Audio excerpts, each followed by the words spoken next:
वाद विवाद न्यूज, सर्वसामान्य जनतेचा आवाज।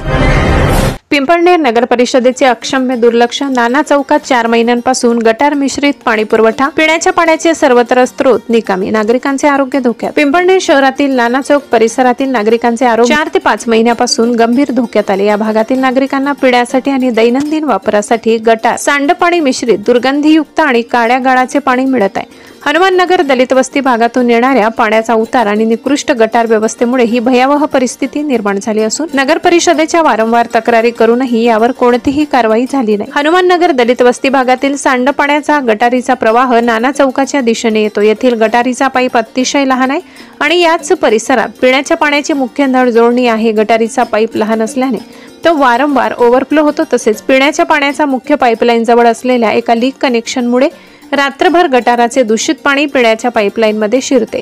सकाळी नळाला पाणी सोडले असता नाना चौकातील गणपती मंदिरामागील वसाहत आणि इतर भागात सुमारे अर्धा तास गटारीच्या घाण वासाचे आणि काळ्या गाळाचे दूषित पाणी येते। दुर्दैवाची बाब म्हणजे परिसरातील जुनी विहीर आहे, तिचे पाणी देखील या दूषित पाण्यासारखे आहे। तसेच अनेक वर्षापासून बंद असलेला हातपंप देखील कार्यान्वित नाही, त्यामुळे नागरिकांना शुद्ध पाण्यासाठी कोणताही पर्यायी स्रोत उपलब्ध नाही। हे पाणी पिण्यायोग्य तर नाहीच, पण वापरण्यायोग्यही नाही। या पाण्यामुळे कॉलरा, टायफॉइड आणि इतर जलजन्य रोग पसरण्याचा मोठा धोका निर्माण झाला। जून महिन्यात ही समस्या सुरू झाल्यावर नागरिकांनी सुरुवातीला याला पावसाचे पाणी समजले, मात्र नंतर घाण वास आणि काळा गाळ येऊ लागल्यावर जागरूक नागरिकांच्या ही गोष्ट लक्षात आली। तेव्हापासून त्रस्त नागरिक नाईलाजाने फिल्टरचे जार विकत घेऊन पाणी वापरत आहे। परंतु ज्या गरीब कुटुंबांना हे परवडत नाही त्यांना जीव वाचवण्यासाठी हेच दूषित पाणी पिण्याची वेळ आली। नागरिकांचे आरोग्य पणाला लागले असताना नगर परिषदेचे पदाधिकारी आणि प्रशासनाने केवळ आश्वासन देऊन या समस्येकडे अक्षम्य दुर्लक्ष केले। नाना चौकातील ही गंभीर समस्या 4 ते 5 महिने सुरू असूनही नगर परिषदेने कोणताही कायमस्वरूपी तोडगा काढला नाही। नगर परिषदेच्या निष्काळजीपणामुळे भविष्यात जर नागरिकांची मोठी जीवितहानी उदाहरणार्थ साथीचा आजार झाल्यास त्याला 100% जबाबदार पिंपळनेर नगर परिषद राहील। नगर परिषदेला तातडीने मागणी आणि इशारा। नाना चौक परिसरातील पिण्याच्या पाण्याची आणि गटारीची पाईपलाईन तातडीने तपासून दुरुस्त करून किंवा बदलून घ्यावी। गटारीचा ओव्हरफ्लो थांबविण्यासाठी योग्य क्षमतेच्या पाईपलाईनची व्यवस्था करावी। बंद पडलेला हातपंप तातडीने दुरुस्त करून नागरिकांसाठी पाण्याचा पर्यायी स्रोत उपलब्ध करून घ्यावा। नागरिकांचे आरोग्य धोक्यात आणणाऱ्या या समस्येवर नगर परिषदेने पुढील 48 तासात ठोस कार्यवाही करावी, अन्यथा नाना चौकातील त्रस्त नागरिक तीव्र आंदोलन करण्याचा इशारा देत आहे। ब्युरो रिपोर्ट, वादविवाद न्यूज, प्रतिनिधी खुशाल वाडेकर, पिंपळनेर। या दलित वस्तीमधून जी गटारीची पाईपलाईन आली, एकदम कमी रुंदीचा पाईप आहे, पूर्ण ब्लॉक झालेली आहे।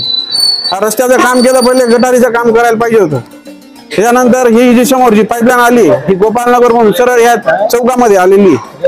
हे सगळे चेंबर फेल झालेले आहेत, ब्लॉक होऊन जातात। अक्षरशः चेंबर मधून पाणी बाहेर येतं, घाण पाणी बाहेर येतं गटारीचं, इतकी दुर्गंधी होते। आणि हे रोजचा कार्यक्रम आहे हा। पाणी ब्लॉक होऊन जातात पाईप आणि अक्षरशः रस्त्यावर पाणी येते। हे पाईप मोठा टाकायला पाहिजे, मोठा जास्त रुंदीचा पाईप टाका। ही जी लोकांची समस्या आहे या समस्येचं निवारण झालं पाहिजे। आणि प्यायचं पाणी एकदम दूषित येते, तुम्ही बघू शकता। इथं बादलीमध्ये सॅम्पल काढलेलं आहे आणि आरोग्य विभागाकडे हे पाणी तपासणी झाली पाहिजे। पूर्ण एकदम गटारीचं पाणी, दूषित पाणी, गढूळ पाणी, हे पिण्याचं पाणी नाही। या पाणी पिऊ शकत आणि जो पिल याला दवाखान्यात ऍडमिट करावं लागेल। आरोग्य धोक्यामध्ये लोकांचं अक्षरशः जंतू येत आहे पाण्यामध्ये। किती दिवस चालणार आहे असं? त्याचं लक्ष नाही, किती वेळा तक्रार करून राहिली पण कोणी एवढं लक्ष देत नाही।